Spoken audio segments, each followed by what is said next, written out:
Today's video, we're going to be checking out the NECA Toys Coraline. This is Coraline wearing her yellow raincoat.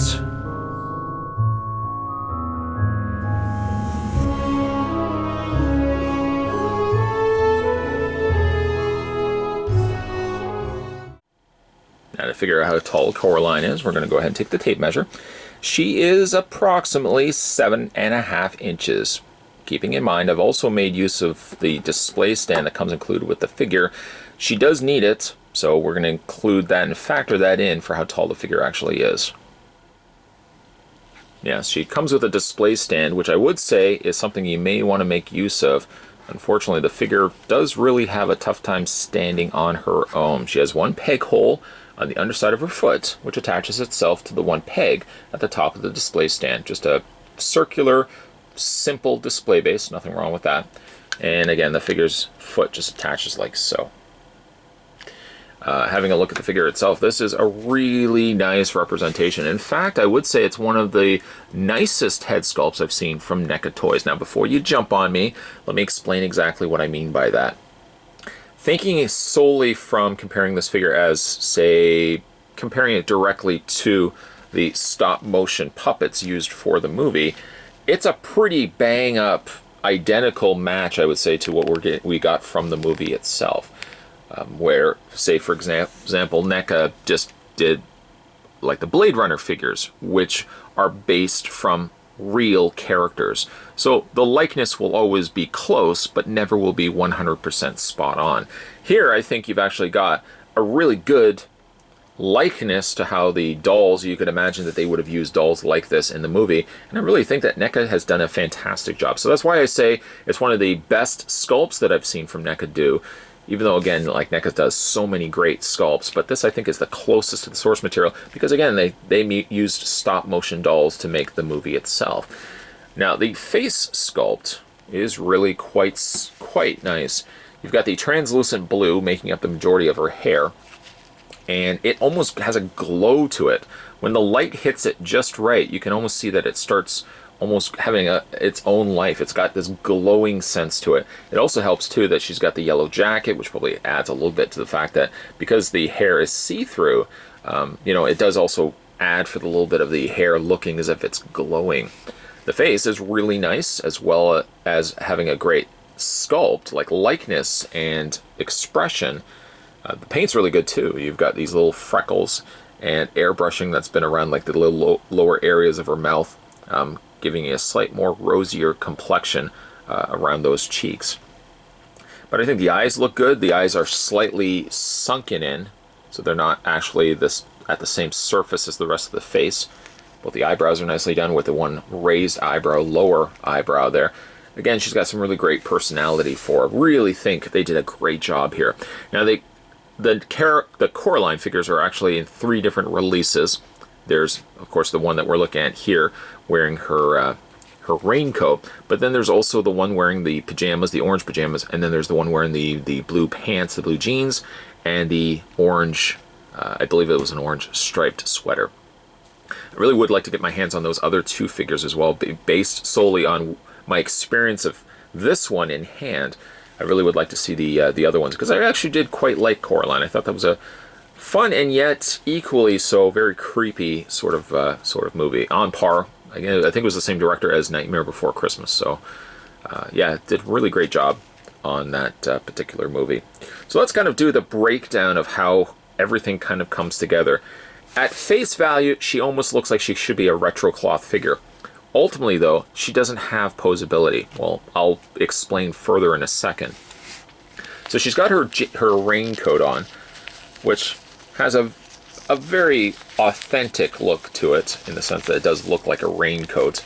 Kind of got like a plastically sort of material to it. It's got a Velcro closure at the top where it would close off her hood. So I guess theoretically you could put the hood on her head if you wanted to, display her like that. And then if you go ahead and take the Velcro off and open it up, her whole body doesn't have poseability to it. Instead, what they end up going the route of is a wireframe. Wireframe from the head, wireframe all the way down to the legs. This is one of the first for NECA I know they've done a couple in the past. I think there was a kaiju that they released, a baby kaiju that I think was primarily an all wireframe figure. But 9 times out of 10, usually wireframe is just a one bit of a figure. Like, say, for example, Godzilla had a bit of a wireframe tail. The Xenomorphs have a bit of a wireframed tail. Generally, you don't get a full head-to-toe wireframe, and I really think they did a good job on it. She doesn't feel limited. When you first pick her up, because of course there's no instructions with the box itself, you start just thinking to yourself, well, she doesn't really have any posability other than the head. The head only rotates all the way around, and it can also hinge up and down. But I can't do anything else with the arms until you start bending them, and then you realize, wow, this figure actually has a considerable amount of posability. I've looked at a couple of wire-framed figures on this channel before, but I have to admit, and it could also be the fact that the figure is so skinny, but I find she has a lot more give for how much you can bend and manipulate the figure. The only downside to it is, say for example you want to be displaying her, you can only display her to some extent as long as she still has footing on the one display base, you know. So you couldn't really stand the figure well on her own like this, for example, or like if you wanted to kind of have her slightly walking, you couldn't do that because the figure wouldn't really stand. It would be more just a balancing act. So what you still have to do is accomplish a footing on one foot, attaching it to the stand, and then, like just what they did with the movie itself, you can kind of manipulate the figure until you get the desired look that you want.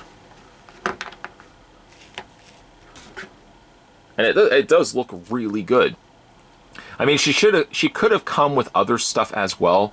I maybe would have entertained the idea of giving her like a waist clip, something you could attach up to the top here, so that you could do a little bit more creativity with how you pose the legs and the arms and stuff like that. The arms not so much the problem, it's more so the legs. The legs have to have enough firm footing so the figure still continues to stand upright.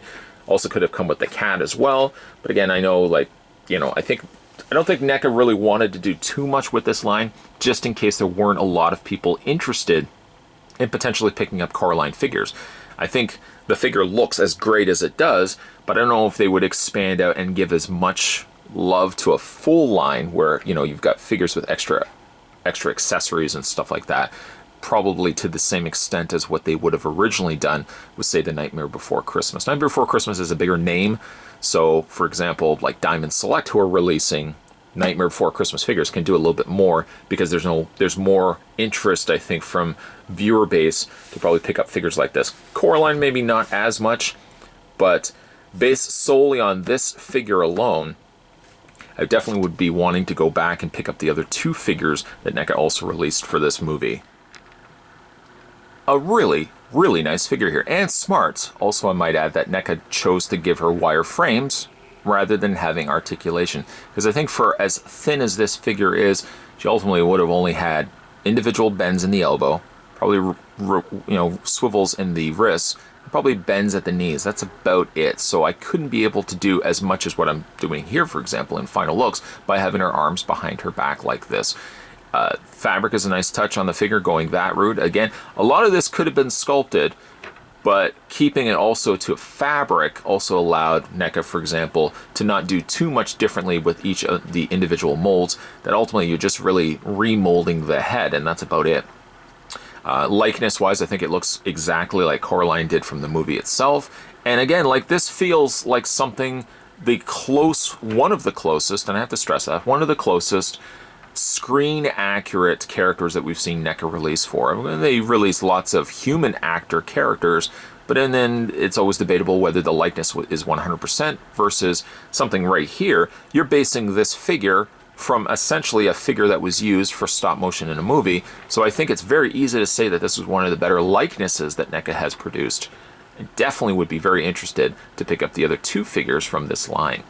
Today we were having a look, though, at the this is the Coraline, and this was Coraline wearing her yellow raincoat. Really great looking figure. Found this at my local comic book store, so if you guys are interested in getting this for yourself, probably may not find them at every comic book store, but you may want to check your local comic book stores and maybe see if they have this one in stock. I really would recommend it. If you guys haven't had a chance yet to hit that little subscribe button down below, make sure you do so. Many more videos will be coming your way. Thanks for watching, guys. See you next time.